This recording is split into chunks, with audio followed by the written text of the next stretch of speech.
এই মুহূর্তে তামিমকে একদম আশা করেনি কেউ। বাইরে এখনও ঝিরিঝিরি বৃষ্টি পড়ছে। এই সময় কার সাথে আসলো? তর্নি যখন আসলো তখন হাজারবার বলেছে, যাবি আমার সাথে? বিচ্ছুটা তখন আসতে চাইলো না, আর এখন নাচতে নাচতে চলে আসলো। অথই ইতিমধ্যেই খাবার ছেড়ে উঠে পড়েছে। এটো হাতেই এগিয়ে আসে তামিমের পানে। দরজায় উকিঝুঁকি মেরে দেখে সাথে কেউ এসেছে কিনা, কিন্তু না, সাথে কেউ নেই। অথই তামিমের মাথায় হাত বুলিয়ে দেয়, আদুরে স্বরে প্রশ্ন করে, একা একা কিভাবে আসলি? তামিমের পরনে হাফ প্যান্ট আর হাতা কাটা নীল রঙের গেঞ্জি, পায়ে বাড়িতে পরা স্লিপার স্যান্ডেল। লাবিবাকে ফলো করতে করতে চলে এসেছি। স্পষ্ট জবাব তামিমের, যেন সদা সত্যবাদী। ভ্রুকুচকে সকল এই তাকায় তামিমের পানে। লজ্জাসরম ভুলে তর্নি তাকায় এবং চোখ রাঙায়। এই ছেলেটা কবে মানুষ হবে? এই তো কয়েকদিন আগেই বেদম পিটুনি খেলো, এখন আবার লাবিবা লাবিবা শুরু করে দিয়েছে। তর্নির দৃষ্টি দেখে তামিম ভেংচি কেটে বলে, আপি, তুমি একদম তোমার উঁচু নাক গলাতে আসবে না, বলে দিলাম। অথই আপু, 2-1টা দিন তোমাদের বাড়িতে থাকবো আমি, কোনো প্রবলেম তোমার? অথই অনবরত মাথা নেড়ে বোঝাই তার কোনো সমস্যা হবে না, তামিম থাকতে পারে তার সাথে। তখন আশা বেগম আঁচলের ঘাম মুছতে মুছতে বের হয়। তামিমকে দেখে মনে করে তর্নির সাথেই এসেছে, তাই এসে কাছে ডাকে। আদর করে কপালে চুমু খায়। কিছু চকলেট ছিল তার কাছে, সবগুলো দিয়ে দেয়। ডেয়ারি মিল্ক চকলেট খেতে বড্ড ভালোবাসে কি না। পুরো সময়টা অর্ণব নিশ্চুপ। জীবনের 12টা বেজে গেছে, এবার রোমাঞ্চেরও করতে পারবে না। এই বিচ্ছু যখন তখন যেভাবে যেখানে সেখানে চলে আসবে, আর অর্ণব ধরা পড়ে যাবে। শেষমেশ 2-4-10 গ্রামের মানুষ জেনে যাবে অর্ণব চৌধুরী তার হবু বউকে চুমু খেয়েছে। আসলেই কি ব্যাপারটা লজ্জাজনক। একদম না, নিজেরই তো বউ, তার আবার একমাত্র, চুমু খেতে ইচ্ছে করবে না? নেহাত অর্ণব ভালো মানুষ, তাই একটু আটটু চুমু খাই। খারাপ হলে তো 15 দিনের মধ্যে দরজা খুলতো না। বউ নিজের বেড বিলাস করত, নিজের দিকে একখানা নোবেল ছুঁড়ে মারে অর্ণব। গর্বে বুক ফুলিয়ে এক লকমা খাবার মুখে পুরতে যায়, তখনই ভেসে আসা জ্বালাতনময়ী কণ্ঠস্বর, এই যে চুমু খাওয়া ভাইয়া, তুমি কি আমাকে দেখে খুশি হওনি? সকলের দৃষ্টি পড়ে অর্ণবের পানে। হাতের খাবার হাতেই রয়ে যায়, মুখে পুরোটা পোড়া হয় না। একটু হাসার চেষ্টা করে বলে, ভীষণ খুশি হয়েছে, এত খুশি হয়েছে যে মুখ থেকে কথা বের হচ্ছে না, ভাষা হারিয়ে ফেলেছে। তামিম গভীরভাবে কিছু ভাবে এবং উঠে বলে, আমারই মতো। লাবিবাকে দেখলে আমারও মুখ থেকে কথা বের হয় না খুশিতে, ভাষা হারিয়ে ফেলি। বুঝেছি তুমি আমাকে লাবিবার মতোই ভালোবাসো। হাসি চেপে রাখতে পারে না অথই। তামিমের গাল টেনে দিয়ে বলে, পুরাই কিউটের ডিব্বা। হতাশার নিঃশ্বাস ফেলে তামিম। কিউট না গো আপু?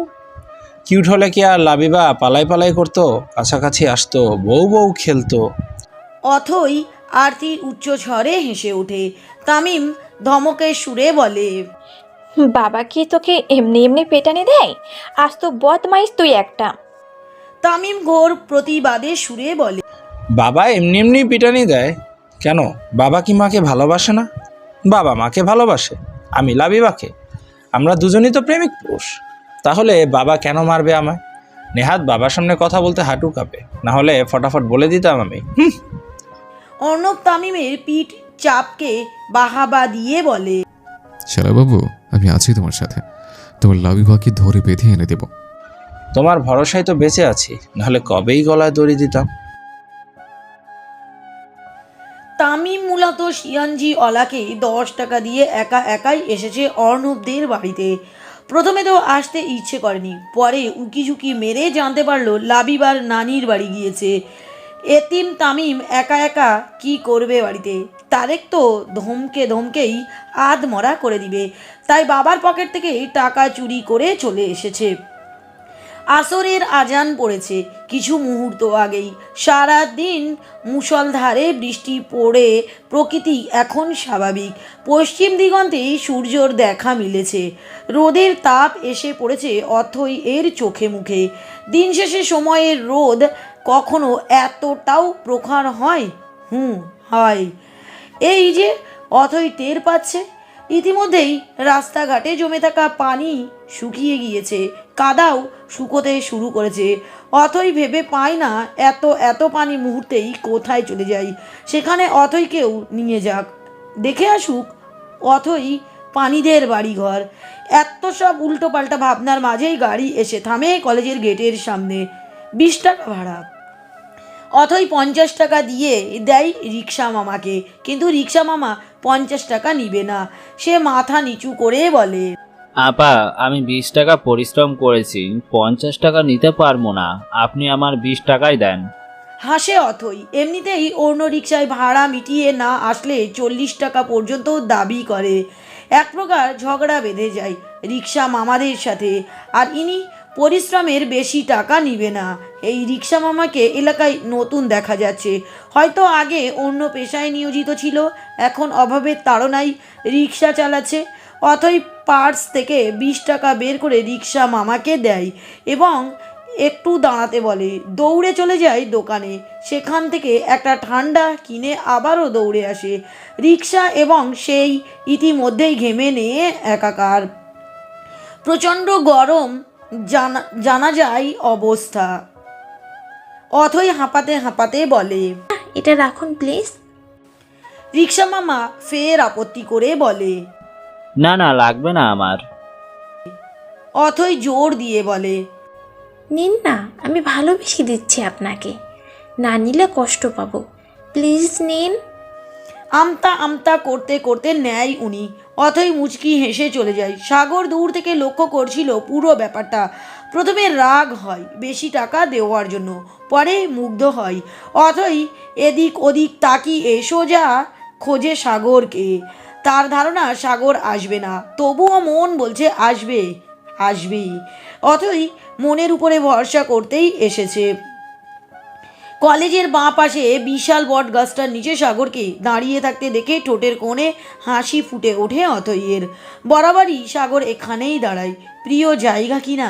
বড় বড় পা ফেলে সেদিকে এগোয় অথই। কাছাকাছি গিয়ে সাগরকে কিছু বলতে না দিয়ে নিজেই বলে ওঠে, ফুল কই? সাগরের কপালে ভাঁজ পড়ে। হাত ধরে রাখা হেলমেট বাইকের উপরে রাখে। ঠিক বুঝতে পারছে না কিসের ফুল। মনের মধ্যে প্রশ্নখানা চাপা না দিয়ে মুহূর্তেই বলে ওঠে, কিসের ফুল? ওড়নার আঁচল দিয়ে ঘাম মুছতে মুছতে অথই বলে, আমার সাথে মিট করতে এসেছেন, ফুল আনবেন না? টাকা নেই কি? থতমত খেয়ে যায় সাগর। মিট করতে তো সে ডাকলো, আবার ফুলও আনা উচিত ছিল। জীবনেও ফুল টুল কেনেনি, ধারণা নেই। তাছাড়া অথই তো তার প্রথম প্রেমিকা নয়, তাহলে ফুল কেন আনবে? মনে মনে এইসব কথাই ভাবছিল সাগর। সাগরের নিশ্চুপতা দেখে অথই বলে ওঠে, নো প্রবলেম, চলুন ফুলের দোকানে। বাকিতে একটা ফুল কিনে দেবেন আমায়, পরে হাতে টাকা হলে দিয়ে দিবেন দোকানদারকে। ফুলের সাথে নো কম্প্রোমাইজ। কাছে টাকা আছে প্রমাণ করতে সাগর সাথে সাথেই জবাব দেয়, টাকা আছে আমার কাছে। বাহ, তাহলে তো ভালোই হলো। একটা গোলাপ আর একটা বেলি ফুলের মালা কিনে দিবেন, তারপর কফি খাওয়াবেন। এটাই হবে আমার। কোল্ড কফি খাবো কিন্তু। চলুন চলুন। তাড়া দিয়ে বাইকের উপরে থাকা হেলমেট তুলে সাগর মাথায় পরিয়ে দেয় সযত্নে।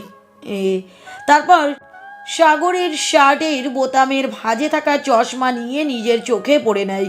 পার্স হাতে ক্লিপ বের করে চুলগুলো আটকে নেয়। সাগর বুঝি আজকে অবাক হওয়ারই দিন। সে অবাক নয়নে তাকিয়ে আছে অথইয়ের পানে। মেয়েটির এই রূপ আচরণ আজকেই প্রথমবার দেখল। সাগরকে স্তব্ধ হয়ে দাঁড়িয়ে থাকতে দেখে অথই তাড়া দিয়ে বলে, কি হলো, চলুন, দেরি হচ্ছে তো, আবার সন্ধ্যার আগে বাড়ি ফিরতে হবে। অগত্যা সাগর বাইকে বসে। সাগরের কাঁধে হাত চেপে অথইও বসে পড়ে। দুই হাত জাপটে জড়িয়ে ধরে সাগরের পিঠে মাথা রাখে। সাগরের হার্টবিট বোধহয় 2 বার মিস হলো। বুকটা অস্বাভাবিকভাবে কাঁপতে থাকে।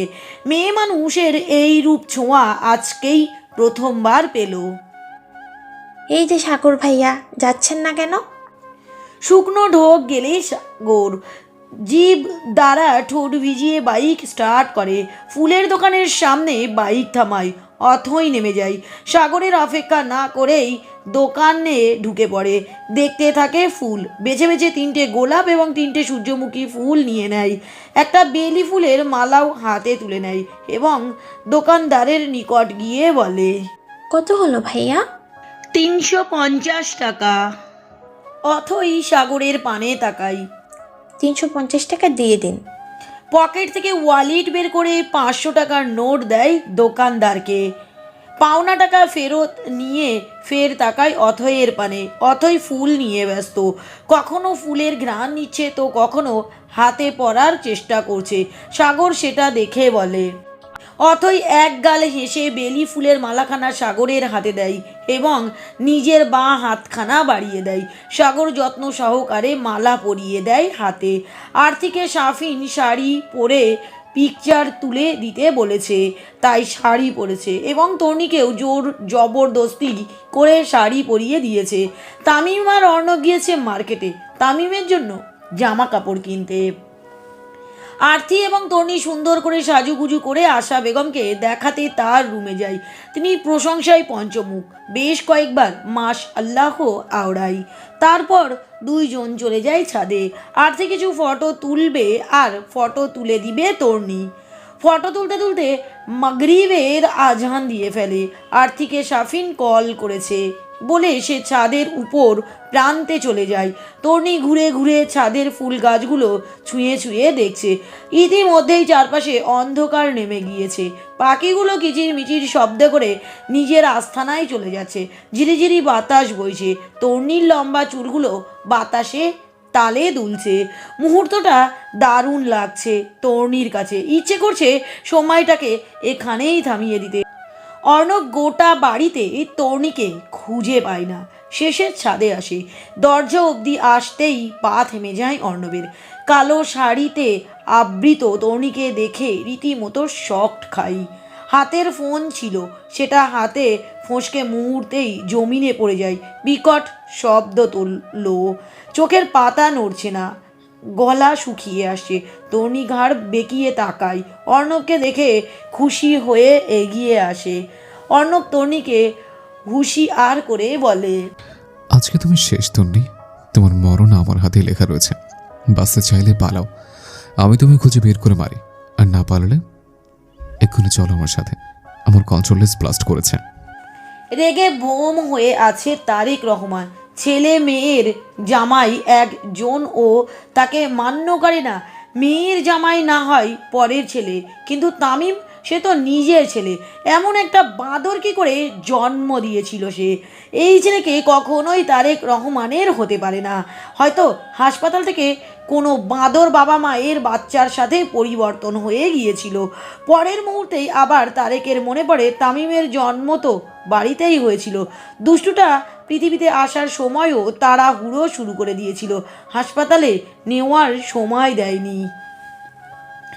অনবরত পায়চারি করেই যাচ্ছে তারেক। ইতিমধ্যেই খবর পেয়ে গেছে ছেলে তার মেয়ের শ্বশুর বাড়িতে গিয়েছে এবং এটাও জেনে গিয়েছে লাবিমা নামের ওই মেয়ের পেছন পেছন গিয়েছে। ইতি বেগম কাচু মাচু হয়ে দাঁড়িয়ে আছে এক কোণায়, খাবার গরম করছে, কিন্তু খেতে ডাকতে সাহস পাচ্ছে না। আবার না একটা ধমক লাগিয়ে দেয়। রাগী মানুষদের সাথে সংসার করা যে কি কঠিন হাড়ে হাড়ে টের পাচ্ছে ইতি বেগম। তারেকের নজর পড়ে ইতির পানে। রাগটা যেন তার মুহূর্তেই চড়া দিয়ে ওঠে। দাঁড়িয়ে পড়ে স্থির হয়ে, দাঁতে দাঁত চেপে বলে, সত্যি করে বলো তো, এটা কার ছেলে? এ বাদর ছেলে আমার হতেই পারে না। ইতি বেগম কিটকিটিয়ে হেসে ওঠে। ভয় তার মুহূর্তেই গায়েব। উকিল সাহেব, আপনার মনে নেই আপুর সাথে যখন প্রেম করতে গিয়ে বাবার কাছে ধরা খেয়েছিলেন, বাবা আপনাকে সাফ সাফ জানিয়ে দিয়েছিল আপনার সাথে মেয়ে দেবে না। তখন আপনি বাবার লুঙ্গি টেনে ধরে বলেছিলেন, হয় মেয়ে দিবেন নয়তো লুঙ্গি খুলে দেব। উচ্চ স্বরে হেসে ওঠে ইতি। তারেক কাচু মাচু করে। আসলেই সে এমনটা করেছিল। বলাই বাহুল্য তামিমের থেকেও বেশি দুষ্টু সে ছিল। হেডমাস্টারকে প্রচণ্ড রোদে মাঠের মধ্যে বেঁধে তার টাক মাথায় ডিম ভেঙেছিল এটা পরীক্ষা করতে, টাক মাথায় ডিম ভাজি করা যায় কি না। এর জন্য অবশ্য তাকে স্কুল থেকে তাড়িয়ে দিয়েছিল। দীর্ঘশ্বাস ফেলে তারেক, জিভ দ্বারা ঠোঁট ভিজিয়ে ছোট্ট করে বলে, খাবার দাও। আসুন।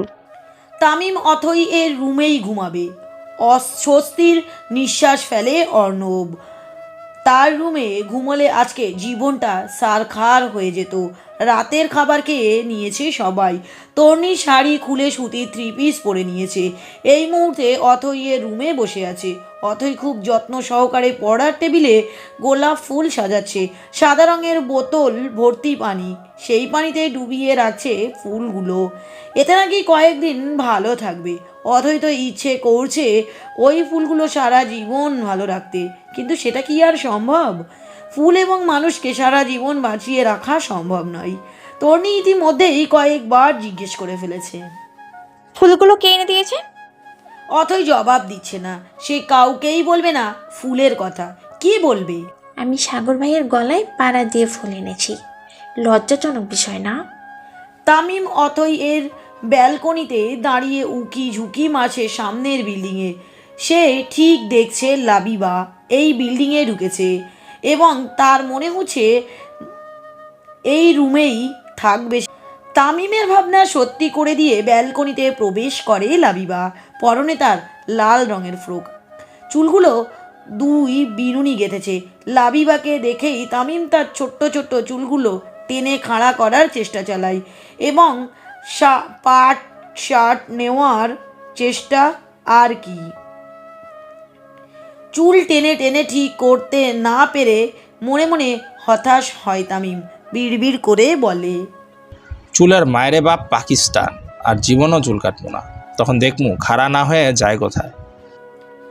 লাবিবার নজর পড়ে তামিমের পানে। তামিম হেসে হাত নাড়ায়। লাবিবা ভেংচি কাটে। তামিম বুকে হাত দিয়ে বলে, ওহে সুন্দরী, মুখ বাঁকা না করে ঠোঁট চৌকা করতেও তো পারো। লাবিবা নিজের পা এ থাকা স্যান্ডেল খুলে ফিক্কা মারে তামিমের পানে।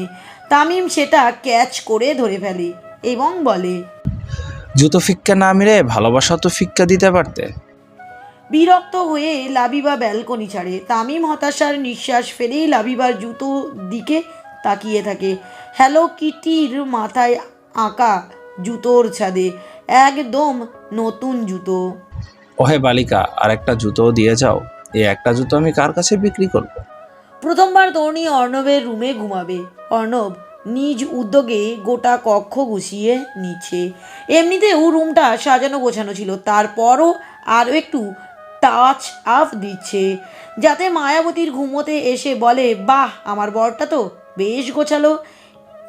একবার ফুল আনতে চেয়েছিল, পরে ভাবলো যতবারই ফুল এনেছে ততবারই বাসর ভেস্তে গিয়েছে। আজকে আর ফুল এনে বাসরের 12টা বাজাতে চায় না।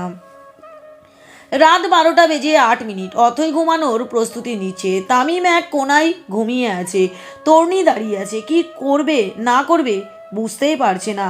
তার কি এখানে ঘুমানো উচিত নাকি অর্ণবের কক্ষে যাওয়া উচিত? যাবে যে অথইকে কি বলবে?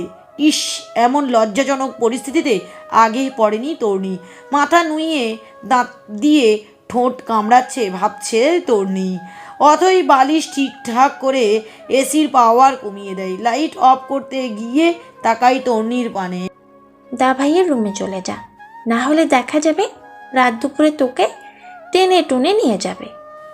বলতে বলতেই বালিশে গা এলিয়ে দেয় অথই। টেবিলের উপর থেকে ফোন নিয়ে চেক করে নেয়। সাগর নক করেছে। কপালে ভাঁজ পড়ে অথই এর। মহারাজ কি মনে করে তাকে স্মরণ করলো? তর্ণী এখনও দাঁড়িয়ে আছে। অথই কপালে ভাঁজ ফেলে বলে, যাচ্ছিস না কেন? জলদি যা, লাইট অফ করবো আমি। তর্ণী গুটি গুটি পায়ে বেরিয়ে যায় রুম থেকে। কষ্ট পেল কি? অথই ভাবে এভাবে বলা ঠিক হয়নি। সাগরের সাথে কথা বলার এক্সাইটমেন্টে বলে ফেলেছে। পেছন থেকে একবার ডাকতে চাই তর্ণীকে, তখনই দ্বিতীয়বার টুং টাং শব্দে মেসেজ আসে। আর ডাকে না অথই। ফোনের লক খুলে মেসেঞ্জারে ঢুকে পড়ে। সাগর লিখেছে, ওই তো থ্যাংক ইউ এত সুন্দর একটা বিকেল গিফট করার জন্য। ঠোঁট কামড়ে হাসে অতই, রিপ্লাই করে না। ফোন বন্ধ করে ফেলে রাখে বালিশের তলায়। অর্ণবের রুমের সামনে এসে ইতস্তত বোধ করতে থাকে তর্ণী। কিভাবে ঢুকবে এই রুমে? লোকটা কি করছে? একটু কি বের হতে পারে না? তর্ণীকে টেনে নিয়ে যেতে পারে না? আক্কেল জ্ঞানহীন লোক। মায়াবতী, এসো। ভাবনার মাঝেই অর্ণবের মৃদু স্বরের নেশালো ডাক কানে বাজে তর্ণীর। শুকনো ঢোক গেলে লোকটা তাকে দেখলো কোথা থেকে? কই, তর্ণী তো তাকে দেখতে পাচ্ছে না। ভাবতে ভাবতেই এক পা বাড়ায় তর্ণী। তখনই অর্ণব বলে ওঠে। স্টপ। তর্ণী দাঁড়িয়ে পড়ে। অর্ণব দরজার আড়াল থেকে বের হয়, এগিয়ে যায় তর্ণীর নিকট এবং টুপ করে কোলে তুলে নেয়। ভয় পায় তর্ণী। পড়ে যাওয়ার ভয়ে শক্ত করে আঁকড়ে ধরে অর্ণবের গলা। ফুলহীন বাসর ঘরে তোমাকে স্বাগতম চান। কান গরম হয়ে ওঠে তর্ণীর। বাসর? আজকে তাদের ফার্স্ট নাইট। বুকের ধুক পুকুনি বেড়ে যায়। অস্বাভাবিকভাবে কাঁপতে থাকে হৃৎপিণ্ড। তর্ণী কি ভয় পাচ্ছে? অবশ্যই পাচ্ছে। অর্ণব তর্ণীকে নিয়ে বিছানায় শুইয়ে দেয় এবং গিয়ে দরজা বন্ধ করে এসে নিজেও তর্ণীর পাশে শুয়ে পড়ে। দুজনেরই দৃষ্টি মাথার উপরের বিদ্যমান গোলাপি রঙের দেওয়ালে। অশান্ত হয়ে আছে দুজনেরই হৃদয়। কিছু মুহূর্ত নীরবতা পালন করে অর্ণব প্রথমে বলে ওঠে। মায়াবতী। তর্ণী অর্ণবের দিকে ঘুরে চোখে চোখ রেখে বলে, অর্ণব মুহূর্তেই তর্ণীকে টেনে নিজের সাথে মিশিয়ে নেয়। জিভ দ্বারা ঠোঁট ভিজিয়ে বলে ওঠে, I want to be intimate with you. Permission দেবে? না দিলে শুনবো না আমি। তর্ণী চোখ মুখ খিচে বন্ধ করে নেয়। অর্ণবের নিঃশ্বাসগুলো আঁচড়ে পড়ছে তর্ণীর চোখে মুখে। হালকা সিগারেটের গন্ধ ভেসে আসছে অর্ণবের মুখ থেকে। বিরক্ত হয় তর্ণী। কপাল কুঁচকে অর্ণবের থেকে সরতে চায়। অর্ণব আরও শক্ত করে জড়িয়ে নেয়। ওষ্ঠ রাখে তর্ণীর ঘাড়ে। লম্বা করে শ্বাস টানে। ভূমিকম্পের ন্যায় কেঁপে ওঠে তর্ণী সমস্ত সত্তা। খামচে ধরে অর্ণবের চুল। অর্ণব সে ভাবে থেকেই ফের বলে, I can't live without you. Please, let me be intimate for once. বলতে বলতে ওষ্ঠ জোড়া তর্ণীর ওষ্ঠের ভাঁজে নিয়ে আসে। ওষ্ঠ ছুঁয়ে অপেক্ষা থাকে তর্ণীর জবাবের আশায়। আখি পল্লব তর্ণী বন্ধ চোখের পাতায়। তর্ণীর মুখ খোলে না, আর না চোখ মেলে তাকায়। শুধু ওষ্ঠের ভাঁজে থাকা অর্ণবের ওষ্ঠের ছোট্ট করে চুমু খায়। ব্যাস, বেপরোয়া অর্ণব অনুমতি পেয়ে যায়। মুহূর্তেই তর্ণীর ছোট্ট শর্তা নিয়ে নেয় নিজের দখলে। ওষ্ঠের ভাঁজে ওষ্ঠ মেলাতে থাকে বেপরোয়া ভঙ্গিতে। অবার্ধ হাতে বিচরণ চালাতে থাকে বক্ষ দেশে ও অস্থির করে তোলে তর্ণীকে। গোটা কক্ষ মুখরিত হতে থাকে দুজনের ভারী নিঃশ্বাসের শব্দে। কতক্ষণ অর্ণব বেপরোয়া অত্যাচারে বিভোর ছিল ঠিক জানা নেই তর্ণীর। তবে দীর্ঘক্ষণ পরে ছেড়ে দেয় তর্ণীকে। ক্লান্ত ভঙ্গিমায় বড় বড় নিঃশ্বাস নিতে থাকে তর্ণী। তখনই অর্ণব তর্ণীর দু গালে হাত রেখে বলে ওঠে, আর একবার কাঁধ বাজান প্লিজ। তর্ণী বুঝতে পারে না কি বলল। ভ্রুকুচকে তাকাই অর্ণবের পানে। অর্ণব ফের বেপরোয়া হওয়ার তাগিদে ব্যস্ত। মৃদু স্বরে অনুনয় করে বলে, এইবারই শেষ প্লিজ। তোমার কান্নার শব্দ আমার হৃদয় শান্ত করতে সক্ষম। আরতির মেহেদি আজকে গোটা বাড়ি সাজানো হচ্ছে। আজানের পরপরই ডেকোরেশনের লোকজন চলে এসেছে এবং এখনও পর্যন্ত প্রায় অর্ধেক বাড়ি সাজিয়ে ফেলেছে। তামিম সকাল সকাল ঘুম থেকে উঠেছে। অবশ্য ওঠেনি, মানুষের শোরগোলে ঘুম ভেঙে গিয়েছে। অথইয়ের সাহায্যে দাঁত ব্রাশ করেই ছুটেছে লাবিবাকে দেখার উদ্দেশ্যে। সকালটা যদি শুরু হয় লাবিবাকে জ্বালিয়ে, দিনটা ভালো। লাবিবা তার নানার সাথে হাঁটতে বেরিয়েছিল। তামিম খানিকক্ষণ লাবিবার বাড়িতে উকি ঝুঁকি মেরে রাস্তায় যায়। ভেবে রেখেছে কয়েকটা ঢিল ছুঁড়ে মারবে লাবিবার জানলায়। রাস্তায় বের হয়ে ঢিল খুঁজতে গিয়ে দেখতে পাই দূর হতে লাবিবা আসছে একটা বুড়ো লোকের হাত ধরে। একটু জেলাস হয় তামিম। কেন হাত ধরবে বুড়োটার? হাত ধরতে ইচ্ছে হলে তামিমের হাত ধরুক। দুঃখে কষ্টে সুর তোলে, গান ধরে। ও লাবিবা, তুমি কবে ঘুরবে আমার সাথে? বুইরা নানার চান্দি ফাটিয়ে ফেলে দিবে খাদে। লাবিবার কানে অবশ্য পৌঁছয় না এই গান, কারণ সে অনেকটা দূরে। পরনে রাতের সেই ফ্রকটি। হঠাৎ লাবিবার নানা লাবিবার হাত ছেড়ে দিয়ে এগোতে বলে এবং সে রাস্তার ধারে হিসু করতে বসে। তামিম দৌড়ে এসে বলে, মুরব্বি, এটা রাস্তা, পরিবেশ দূষণ হচ্ছে। লোকটা চমকাই এবং সাথে সাথেই দাঁড়িয়ে পড়ে। বড় বড় নয়নে তাকাই তামিমের পানে। লাবিবা তেড়ে এসে কিছু বলতে যাবে, তার আগেই তামিম ফের বলে, সোনামণি, কথা বলবে না? চুপ করে যায় লাবিবা। ফাঁস ফাঁস করে শ্বাস টানতে থাকে। লাবিবার নানা তামিমকে বলে, এই ছেলে, তুমি কে? আমি প্রধানমন্ত্রী শেখ হাসিনার খালাতো বোনের আপন চাচির মামার বন্ধুর ফুপুর ননদের ভাইয়ের দাদা শ্বশুরের মেয়ের জামাইয়ের ছেলে। আমার নাম শেখ তামিম মন্ত্রী। বলতে পারেন শেখ হাসিনার খুবই কাছের আত্মীয়। রাস্তাঘাট পরিষ্কার পরিচ্ছন্ন রাখার দায়িত্ব শেখ হাসিনা নিজ হাতে তুলে দিয়েছে আমার হাতে। লোকটির ভাবনায় পড়ে যাই। কি বলল ঠিক? সত্যিই কি তাই? হতেও পারে, তবে ছেলেটা ভালোই। লাবিবা বলে, না ভাই, ও একটা পাগল, খালি কথা বল। তামিম ফোড়ন কেটে বলে, লাবিবার পাগল আমি, কথা বলি না তো সোনামণি, ভালোবাসার বলি আওরাই। লাবিবার নানা হন্তদন্ত হয়ে যায়। এইটুকু ছেলে বলে কি? আবার ধমক দিতেও ভয় পাচ্ছে। দেখে শুনে বড় লোকেরই মনে হচ্ছে। আবার প্রধানমন্ত্রীর আত্মীয় বলা বাহুল্য। শেখ হাসিনা তার ক্রাশ। যুবক বয়স থেকেই তার প্রতি দুর্বলতা রয়েছে। বন্ধুদের কাছে কত চাপাবাজি করেছে। একদিন শেখ হাসিনাকে আমি বিয়ে করব। যদিও শেখ হাসিনা তার চেয়ে বড় হবে বয়সে।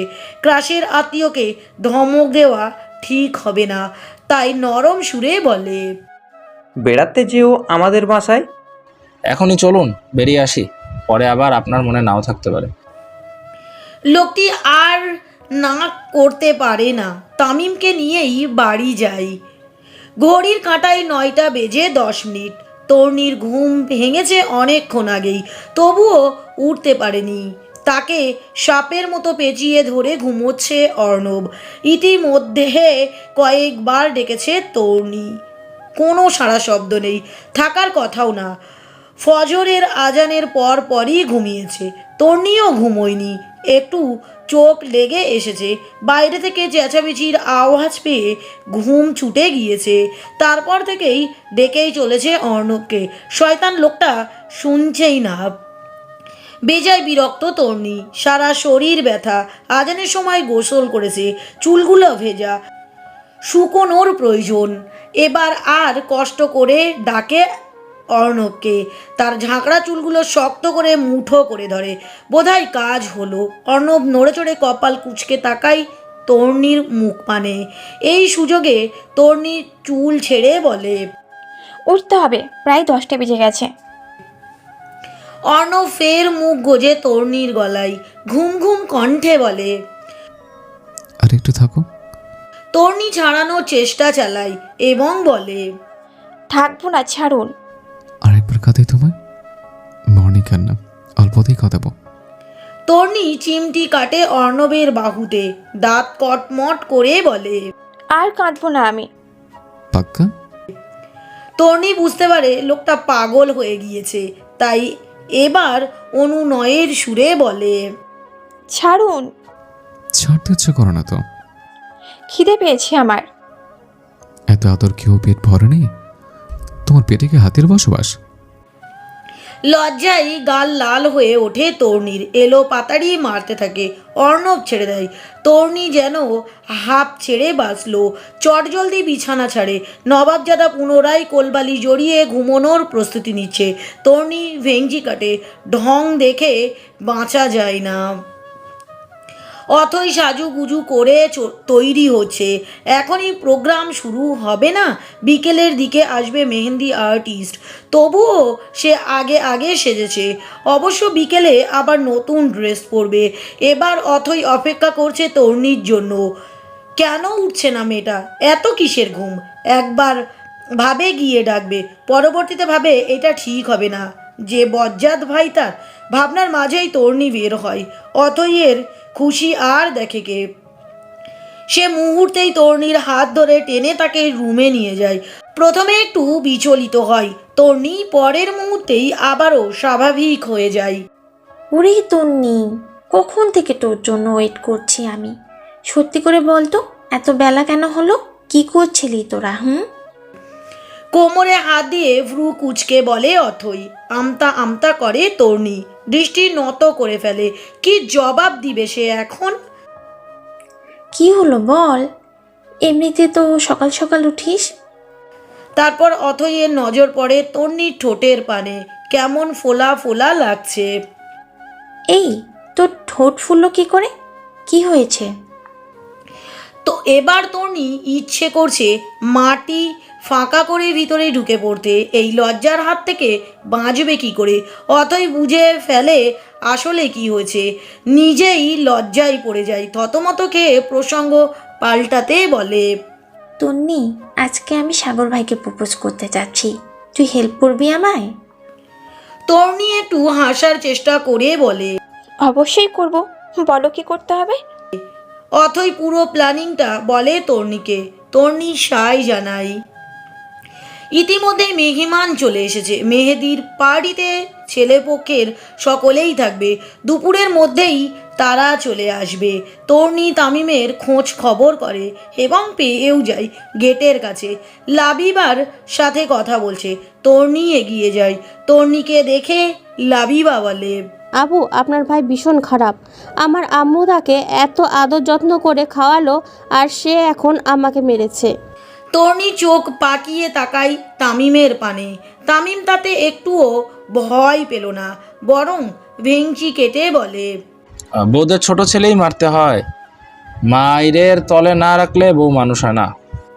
কপাল চাপকায় তর্ণী। ভাই তার এত বজ্জাত কি করে হলো? ঠিক যেন অর্ণবের ফটোকপি। লাবিবাকে সরি বলে তামিমকে নিয়ে ভিতরে আসে তর্ণী। অথইয়ের ফোন দেয় তামিমের হাতে, যাতে ফোন দেখে আর বাইরে না যাই। এবার তর্ণী এবং অথই খেতে বসেছে। এক চোট বকা দিয়েছে আশা বেগম। এটা খাওয়ার সময়। বেলা বাজে প্রায় 11টা। এখনও অর্ণব ওঠেনি। আশা অবশ্য তর্ণীকে বলেছিল ডেকে আনতে, কিন্তু তর্ণী যায়নি। যে বজ্জাত ছেলে তার, তর্ণী গেলে দেখা গেল তর্ণীকেই আর আসতে দিল না। খাওয়া দাওয়া শেষে অথই আর তর্ণী সাজুগুজু করতে বসেছে। চলে এসেছে নয়না, নিধি সহ তাদের বাড়ির লোকজন। নয়না চলে আসে অথইয়ের কক্ষে। তর্ণীকে দেখে একটু রাগই হয়, তবুও কিছু বলে না। চুপচাপ অথইদের সাজুগুজু দেখতে থাকে।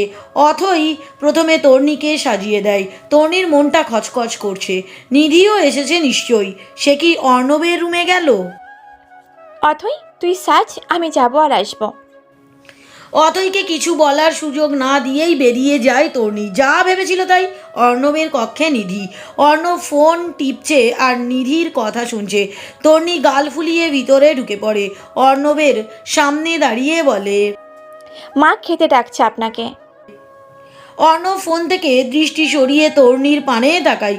নিধি বিরক্ত গলায় বলে, তোমার মা ওকে কেন ডাকবে? আমার মা না, ওনার মাই তো ডাকছে ওনাকে।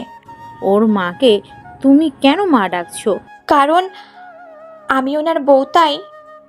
চমকালো নিধি। খানিকটা চিৎকার করে বলে, বউ মানে?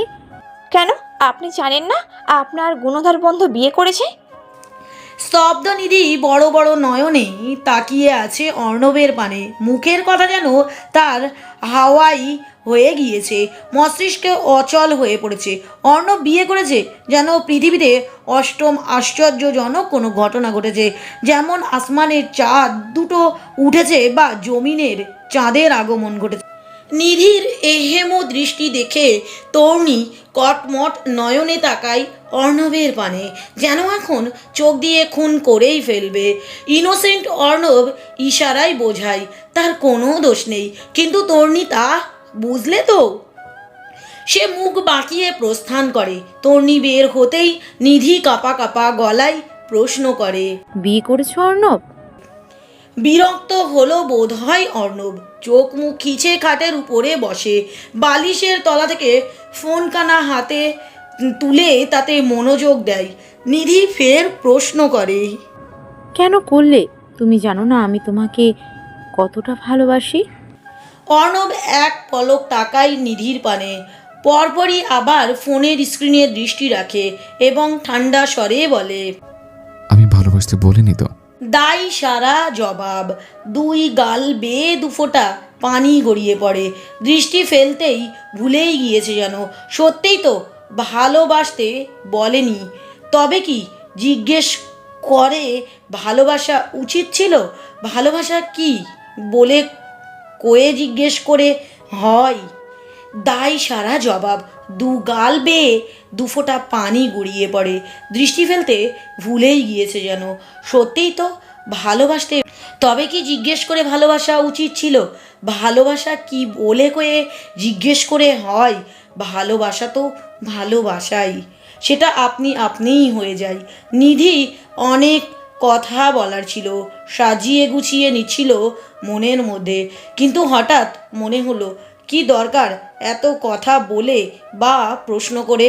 তার অন্য কাউকে ভালো লেগেছে, সে বিয়ে করে নিয়েছে, দোষ তো আর নেই তার।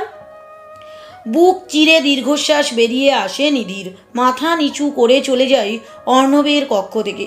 দরজা অবধি একবার পেছনে ফিরে তাকাই, পরপরই দৌড়ে বেরিয়ে যাই। দীর্ঘশ্বাস ফেলে অর্ণব। উটকো ঝামেলা। বউ বোধ হয় এখন ভীষণ অভিমান করেছে। এবার বউয়ের অভিমান ভাঙাতে হবে। পাঞ্জাবির হাতা কনুই অবধি ভাঁজ করতে করতে রুম থেকে বের হয় অর্ণব। বাহ, খুব সুন্দর সাজিয়েছে বাড়িটা। অতিথিও চলে এসেছে, কিন্তু এত সব হলো কখন? অর্ণব টেরই পেল না। খিদেই পেট চোঁ চোঁ করছে, কিছু খাওয়া উচিত, কিন্তু তাকে এখন খেতে কে দিবে? বাড়ির মানুষকে তো দেখাই যাচ্ছে না। ভাবনার মাঝেই খেয়াল করে আশিক এবং সাথী আসছে। দুজনেই ম্যাচিং করে ড্রেস পরেছে, দেখতে ভালোই লাগছে। ঠোঁট বাঁকিয়ে একটু হাসে অর্ণব। আশিক এসেই অর্ণবকে জাপটে জড়িয়ে ধরে, কানের কাছে মুখ নিয়ে ফিস ফিস করে বলে, ভাই কাল বাসর করতে দিছে বউ, কি যে লজ্জাজনক ব্যাপার। অর্ণব নিজের থেকে ছাড়িয়ে নেয় আশিককে, কলার ঠিক করতে করতে ভাব নিয়ে বলে, কাল আমারও বাসর ছিল। বলিস কি মামা, কেমন এনজয় করলি? মারাত্মক। যা, সামনের সপ্তাহে চাচু ডাক শুনতে পাবি। আশিকের হাসি মুখ কালো হয়ে যায়, লালটে ভাঁজ পড়ে। প্রথম বছরে প্রেগন্যান্ট? হবে না, আমার নাম অর্ণব চৌধুরী। সাথী হাঁটতে হাঁটতে অথইয়ের কক্ষে চলে গিয়েছে। দুই বন্ধুর কথোপকথনের মধ্যেই তামিম আসে। ভারী চিন্তিত সে, গোল গোল মুখখানা ফুলিয়ে রেখেছে। কি হচ্ছে চালাবাবু? আর বলিও না দুলা ভাইয়া, জীবনটা ছাড়খার, লাবিবা পাত্তাই দিচ্ছে না। গোলগাল মুখখানা ফুলিয়ে রেখেছে। তামিমকে ঠিক চেনে না আশিক, চিনবে কি করে? আজকেই তাদের ফার্স্ট মিট, তাই অর্ণবকে ইশারায় জিজ্ঞেস করে কে। অর্ণব ছোট্ট করে জবাব দেয়, বউয়ের ভাই। শালাবাবু বললেই তো পাত্তা দিবে না। জামা ধরে ঘুরঘুর করে পেছন পেছন, দেখবা ঠিকই পাত্তা দেবে। আশার আলো খুঁজে পায় তামিম। চটজলদি চলে যায় লাবিবার নিকট, ধরে ফেলে ফ্রকের হাতা। সাথে সাথে রাগান্বিত লাবিবা তামিমের দিকে ঘুরে চোখ পাকিয়ে লাগিয়ে দেয় একটা থাপ্পড় এবং হিস হিস করে বলে, অসভ্য তামিম, তোকে আমি মেরেই ফেলবো। তামিম লাবিবার মাথায় গাঁটটা মেরে বলে, আমাকে মেরে ফেললে তুমি তো বিধবা হয়ে যাবে লাবিবা, তখন কি হবে তোমার? তর্নি এসেছে অর্ণব খাবে কিনা জিজ্ঞেস করতে। সে আবার মেহেন্দি নিতে বসবে। অর্ণব অবধি পৌঁছনোর আগেই লাবিবা দৌড়ে আসে, নালিশের সুরে বলে, আপু, তামিম আমার জামা ধরে টানাটানি করে। তর্নি চোখ পাকিয়ে তাকায় তামিমের দিকে। ইনোসেন্ট তামিম সাথে সাথেই 2 হাত ওপরে তোলে এবং বলে, আমি কিছু করিনি, দুলা ভাই আমাকে বলেছিল লাবিবার জামা টানতে। অর্ণব বড় বড় নয়নে তাকায় তামিমের পানে। বিচ্ছুটা তাকে ফাঁসিয়ে দিল। কত বড় বেয়াদব! নিজের নির্দোষ প্রমাণ করতে কিছু বলতে যাবে তার আগেই আশিক বলে, হ্যাঁ হ্যাঁ, আমিও শুনেছি, অর্ণব বলেছে। তর্নি ফোঁস করে শ্বাস টানে। যেমন তার ভাই তেমন তার বর, দুজনেই কোনো অংশে কম নয়। লাবিবা যে তোমার ফ্রক টানতে বলেছে, তুমি তার চুল টেনে দাও। অনুমতি পেয়ে লাবিবা ফট করে মুঠো করে ধরে তামিমের চুলের গোছ। ইচ্ছে মতো টেনে দৌড়িয়ে পালিয়ে যায়। মাথা ভনভন করছে তামিমের। বসে পড়ে ফ্লোরে, হতাশার সুরে বলে, আপির কথা সারমর্ম ছিল দুলা ভাই আর চুল টেনে দেওয়া, বলদ ভাই আমার চুল কেন টানলো? ছাদে মেহেন্দির অনুষ্ঠানের জন্য স্টেজ সাজানো হয়েছে। মূলত হলুদ এবং মেহেন্দি দুটোই এখনই হবে। ইতিমধ্যে মেয়েরা গোল হয়ে বসে পড়েছে মেহেন্দি লাগাতে। 4 জন প্রফেশনাল মেহেন্দি আর্টিস্ট আনা হয়েছে। 2 জন আর্থিকে রাঙাচ্ছে মেহেন্দির রঙে। 2 হাতের তালুতে বড় বড় অক্ষরে লিখে দিয়েছে শিফাত এর নাম। তর্নির 2 হাতেই ইতিমধ্যে মেহেন্দি দেওয়া শেষ হয়েছে, এখন পায়ে দিয়ে দিচ্ছে। তখনই অর্ণব এসে বসে পড়ে তর্নির পেছনে। সেই বিকেল থেকে অনুষ্ঠান শুরু করলেও এখন রাত হয়ে গিয়েছে। মেহেন্দির চিকন সুর দ্বারা নিখুঁত এবং সুন্দর ডিজাইন আর্ট করার দারুণ সময় লেগেছে অনেক। এখনও শেষ হওয়ার নাম নিচ্ছে না। কারেন্ট চলে গিয়েছে কিছুক্ষণ আগে। গরমের সিজনে এই একটা সমস্যা, যখন তখন কারেন্ট গায়েব হয়ে যায় আর আসার নাম নেয় না। চারপাশে অন্ধকার ছেয়ে আছে, শুধু হাতের উপরে পড়েছে আলো। তর্নির যেহেতু হাতের কাজ শেষ, তাই পায়ের উপরে আলো জ্বলছে। পিঠের উপরে গরম নিঃশ্বাসের আচরণ অনুভব করতেই শিউরে ওঠে তর্নি। ঘাড় বাঁকিয়ে পেছনে তাকানোর চেষ্টা করে, তবে পারে না। কেননা শক্ত দুটো হাতে ইতিমধ্যেই তর্নির শাড়ির ফাঁকে ঢুকে পড়েছে। গলায় খোঁচা খোঁচা দাড়ির অস্বস্তি টের পাচ্ছে। অবশেষে চোখ বন্ধ করে ফেলে তর্নি। আপনা আপনি একটা হাত চলে যায় অর্ণবের বাহুতে, খামচে ধরেই সে ঠাই। চারপাশে এত হইচই, আড্ডা, মিউজিক, কোনো কিছুর শব্দই তর্নির কানে আসছে না। তার মন এবং মস্তিষ্ক দুটোই অন্য ঘরে চলে গিয়েছে। অর্ণব ঠোঁটজোড়া এবার ঘাড় ছেড়ে কানের কাছে এসে থামে। ছোট্ট করে কামড় বসায় কানে এবং পরপরই ছোট্ট ছোট্ট চুমুতে ভরিয়ে দেয়। হাঙ্কির স্বরে বলে, চলো রুমে যাই। হুঁশ ফিরল বোধ হয় তর্নি। সে নিজের থেকে ছাড়িয়ে নেওয়ার চেষ্টা চালায় অর্ণবের হাত দুটো। যে কোনো মুহূর্তেই কারেন্ট চলে আসতে পারে আর আলোর ঝলমল করে উঠবে চারিদিকে। তখন তাদের এমন অপ্রস্তুত ভঙ্গিমায় কেউ দেখে নিলে মান সম্মান থাকবে না, তাই মোচড়া মুচড়ি শুরু করে দেয়। অর্ণব বোধহয় বিরক্ত হলো, তাই খামচে ধরে তর্নির উদর। হিস হিস করে বলে, বোয়াল মাছের মতো লাফাচ্ছে কেন? তর্নিও সেইভাবেই জবাব দেয়, কেউ দেখে ফেলবে। তাই তো বললাম, চলো রুমে। মেহেদি লাগাচ্ছি আমি। এসব লাগিয়ে কি হবে? কোনো লাভ আছে? তার থেকে ভালো আমাকে সময় দাও।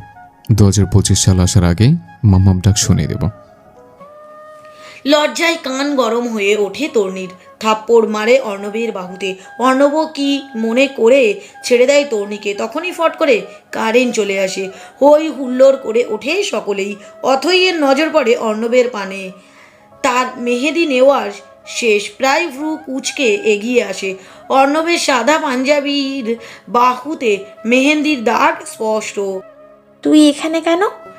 এতক্ষণে সকলের নজর পড়ে অর্ণবের পানে। চোখে মুখে একই প্রশ্ন, এখানে কেন? অর্ণব দাঁড়িয়ে পড়ে। অথই মাথায় চাটি মেরে বলে, এসেছিলাম দেখতে। তোরা কি করছিস? বুঝলাম, তাহলে তোর পাঞ্জাবিতে মেহেদি লেগে আছে কেন? অপ্রস্তুত হয়ে পড়ে অর্ণব। লজ্জায় তর্নির মাথা কাটা যাচ্ছে। সকলে মিটমিট করে হাসছে। আমি ভদ্র ছেলে, কিছু কিছু করিনি, আমি কিছু করিনি। প্রোগ্রাম আলটিমেট শেষ। ছাদ এখন পুরোপুরি ফাঁকা। এতক্ষণ হই হুল্লোড় এর আওয়াজ পাওয়া গেলেও এখন শুনশান নীরবতা বিরাজ করছে চারপাশে। সাউন্ড বক্স বন্ধ হয়ে গিয়েছে অনেক আগেই। লাইট এর সংখ্যাও কমেছে। অথই ছাদের রেলিং ঘেঁষে দাঁড়িয়ে আছে। দৃষ্টি তার আসমানের পানে। তার ঠিক পাশেই দাঁড়িয়ে আছে সাগর, তার দৃষ্টি অথইয়ের পানে। বলাই বাহুল্য আজকে রীতিমতো মেয়েটিকে দেখে ক্রাশ খাচ্ছে সে। কই আগে তো এত সুন্দর লাগতো না, নাকি সেভাবে খেয়াল করেনি? প্রোগ্রাম শেষের দিকে সাগর অথইকে টেক্সট দিয়েছিল সাদে আসতে। দীর্ঘক্ষণ নীরবতা পালন করে অথই আগে মুখ খোলে। আমি জানি আপনি তন্নিকে পছন্দ করেন, বাট আনফর্চুনেটলি তন্নিকে আমার ভাইয়া বিয়ে করেছে। এতক্ষণে আপনি জেনে গিয়েছেন। সাগর জবাব দেয় না, চুপচাপ শুনে যাই। অথই ফের বলে, আপনি তন্নিকে জাস্ট পছন্দ করেন, ওকে ভালো লাগে আপনার, এইটুকুই। ভালোবাসেন না। ভালোবাসলে আর যাই হোক, তার বিয়ের কথা শুনে এতটা রিল্যাক্স থাকতে পারতেন না। সাগর মৃদু হাসে। সত্যিই তার এতটা খারাপ লাগেনি বা বাঁচবো না টাইপ এর ফিল হয়নি। অথই এবার সাগরের দিকে ঘুরে দাঁড়ায়, চোখে চোখ রেখে বলে, আপনাকে আমি ভালোবাসি। যতটা ভালোবাসলে তন্নিকে পছন্দ করেন, জানার পরে নিঃশ্বাস বন্ধ হয়ে যাওয়ার মতো কান্না পাবে, ঠিক ততটাই ভালোবাসি। এবং আপনাকে আমি ওয়ার্নিং দিচ্ছি, আমাকেই ভালোবাসতে হবে। আমি মানে আমি। অথইয়ের চোখের পানি টলমল করছে। সাগরের বেশ হাসি পায়। প্রপোজ করছে নাকি ফোর্স করছে ঠিক বুঝতে পারছে না, তবে মেয়েটার কথাগুলো ভীষণ ভালো লাগছে। যদি ভালো না বাসি তাহলে কি করবে? মেরে ফেলবো। আমি ভীষণ পজিটিভ একজন মানুষ। যেটা আমার সেটা আমারই। আপনাকে আর তন্নিকে আমি কারোর সাথে শেয়ার করতে পারবো না, বুঝেছেন? আচ্ছা। সাগরের দায় ছাড়া জবাব ভালো লাগে না অথইয়ের। চলে যাই আওয়ার জন্য পা বাড়াই। তখনই সাগর হাত চেপে ধরে অথইয়ের, শান্ত গলায় বলে, এভাবে সারা জীবন অধিকার ফলাতে হবে, আমাকে তোমার রঙে রাঙাতে হবে, পারবে? অথই মুচকি হাসে। সাগর হাত ছাড়িয়ে চলে যাই দৌড়ে। সাগর আসমান পানে তাকিয়ে দীর্ঘশ্বাস ফেলে। জীবন মন্দ না, ভালোই। আজকে আর্থির বিয়ে। তামিম আর লাবিবার ভাব হয়ে গিয়েছে। দুজন এখন গলায় গলায় ঘুরছে, একসাথে খাচ্ছে, একসাথে হাত ধরে ঘুরছে। তো কখনো অর্ণবের ফোন টেনে গেম খেলছে। তর্ণী মুচকি হাসে ওদের ভাব দেখে। বড় হলে এই মেয়েটির সাথেই ভাইয়ের বিয়ে দিবে ভেবেই ফেলেছে। নিধি গতকালই চলে গিয়েছে, সাথে নয়নাকেও নিয়ে গিয়েছে। সব ঝামেলা শেষ। তর্ণী, অথই, আর্থি তিনজনেই পার্লারে সেজেছে। খুব সুস্থ এবং সুন্দরভাবে বিয়েটা মিটে যায়। আজকে তারেক এবং ইতিও এসেছে। রাতে বাড়ি ফেরার সময় তারেক বলে সে তার মেয়ে এবং ছেলেকে নিয়ে যাবে। অর্ণবের মাথায় তো আকাশ ভেঙে পড়ে। 4টে দিন বউকে কাছে পেয়েছে মাত্র, আর শ্বশুর কিনা বলছে নিয়ে যাবে। তারেকের কথাই সাই জানায় আনোয়ার। তর্ণীর লেখাপড়া শেষ হওয়ার পরে অনুষ্ঠান করে বাড়ির লক্ষ্মী বাড়িতে তুলবে। অর্ণবকে অপেক্ষা করতে হবে 3 বছর। তামিম তো বাড়ি যাওয়ার জন্য এক পায়ে খাড়া, কেননা লাবিবা চলে গিয়েছে বিকেলে। তাহলে সে এখানে থেকে কি করবে? অর্ণব আর আটকাতে পারে না, চলে যায় তারেক তার বাচ্চাদের নিয়ে। অসহায় অর্ণবকে সঙ্গ দিতে আশিক রাতে তার সাথে ঘুমায়। 2 বন্ধু মনের সুখ দুঃখ ভাগাভাগি করে নেয়। কেটে যায় 2 মাস। তর্ণীর শরীর এদানিং একটুও ভালো যাচ্ছে না। মাথা ঘোরায়, খাবার খেতে পারে না, দুর্বলতা ঝুঁকে ধরেছে। চিন্তিত তারেক মেয়েকে নিয়ে ডাক্তারখানায় যায়। বিভিন্ন রকমের পরীক্ষা নিরীক্ষা করা হয়, রক্ত পরীক্ষা করে। অর্থপর জানা যায় তর্ণী প্রেগনেন্ট। মাথায় আকাশ ভেঙে পড়ে তারেকের। মেয়ে তুলে দিল না এখনই, শুনছে প্রেগনেন্ট, আর চোখে তাকায় তর্ণীর পানে। লজ্জায় তর্ণীর মাথা কাটা যাচ্ছে। ছি! বাসায় ফিরতে ফিরতে আনোয়ারকে কল করে তারেক। বলে অর্ণবকে নিয়ে এক্ষুনি চলে আসতে। আনোয়ার চিন্তিত হয়ে পড়ে, এত জরুরি তলব কেন? আরতি এসেছে বাবার বাড়িতে। আনোয়ার 3 ছেলে মেয়ে এবং স্ত্রীকে নিয়ে সন্ধ্যায় আগেই হাজির হয় তারেকের বাড়িতে। আলোচনা সভা বসানো হয়েছে। সকলের দৃষ্টি তারেকের পানে, আর তারেক এর দৃষ্টি অর্ণবের পানে, যেন চোখ দিয়েই খুন করবে তাকে। শুকনো ঢোক গেলে অর্ণব আশেপাশে দৃষ্টি ঘুরিয়ে তরুণীকে খোঁজে। আহারে, 15 দিন হয়ে গেল বউটাকে দেখা হয় না। 15 দিন আগে আশিক এর বাসায় নিয়ে গিয়েছিল বেড়াতে। সময় কাটিয়ে এসেছে বেশ অনেকক্ষণ। ভাই কি হয়েছে বলেন? আনোয়ার জিজ্ঞেস করে। তেতে ওঠে তারেক, ঝাঁঝালো স্বরে বলে, কি হয়েছে আপনার ছেলেকেই জিজ্ঞাসা করুন। অর্ণব শুকনো ঢোক গেলে আমতা আমতা করে বলে, আমি কিছু করিনি, আমার শ্বশুরের টাকের কসম। ফুঁসে ওঠে তারেক। কিছু বলবে তার আগেই আনোয়ার থামিয়ে দিয়ে বলে, না বললে বুঝবো কি করে কি হয়েছে? আমি বলছিলাম না, আমার মেয়ের পড়ালেখা শেষ হলে তারপর তাকে তুলে দেব বলেছিলাম না? হ্যাঁ বলেছিলেন তো। তাহলে আমার মেয়ে প্রেগনেন্ট হলো কি করে? বেশম খাই অর্ণব। তর্ণী প্রেগনেন্ট? তারেকের রাগে পাত্তা না দিয়ে সকলকে হই হুল্লোড় শুরু করে দেয়। অথই আরতি দৌড়ে চলে যায় তর্ণীর কক্ষে, তাকে জাপটে জড়িয়ে ধরে রাখে বেশ অনেকক্ষণ। আনোয়ার কল করে মিষ্টির অর্ডার দেয়। বাজারে যত মিষ্টি আছে সব তার লাগবে। তামিম চুপি চুপি চলে যায় লাবিবার কাছে, তাদের বাড়িতে নতুন অতিথি আসছে সেটা জানাতে। তারেক হতাশ হয়, এরা কেউ তার কষ্টটা বুঝলো না। অর্ণব শার্টের কলার ঠিক করে তারেককে বলে, এবার আমি আমার বউ নিয়ে যাবই, কেউ বাধা দিতে আসলে তাকে আয়না ঘরে রেখে আসবো। বলেই উঠে যাই। কল করে আশিককে। আশিক, বাবা হচ্ছে আমি। কস কি মামা? ঠিক কইলাম, তোর ভাবি প্রেগনেন্ট ভাই। তোর থেকে আগে বিয়ে করছে, বাবা আগে হচ্ছে। আজকে থেকে বড় ভাই বড় ডাকবে। বলেই কল কাটে। আশিক চিন্তায় পড়ে যায়। বাসর করলো একবার, তাতেই প্রেগনেন্ট। আর আশিক এতবার বাসর করলো, তাও তার বউ প্রেগনেন্ট হলো না। ছি আশিক, ছি। তর্ণীকে নিয়ে যাওয়া হয় শ্বশুর বাড়িতে। কয়েক ঘন্টায় ভালোই আয়োজন করে ফেলেছে। গোটা পাড়া মিষ্টি বিলোনো শেষ। অনেকেই তো অবাক হয়ে বলছে, অর্ণব কবে বিয়ে করলো? অর্ণব এর কক্ষটা ফুল দিয়ে সাজানো হয়েছে, সেখানে বসে আছে তর্ণী। অর্ণব এসেছে সবে। এসেই প্রথমে জাপটে জড়িয়ে ধরে তর্ণীকে। তর্ণী চুল টেনে দেয় অর্ণবের, ছাড়িয়ে নেয় নিজের থেকে। কপট রাগ দেখিয়ে বলে, কতটা লজ্জা পেলাম বাবার সামনে। অর্ণব ফট করে চুমু খাই তর্ণীর ঠোঁটে এবং বলে, প্রথমবার তো তাই লজ্জা পেলে, যখন দ্বিতীয় চতুর্থবার মা হবে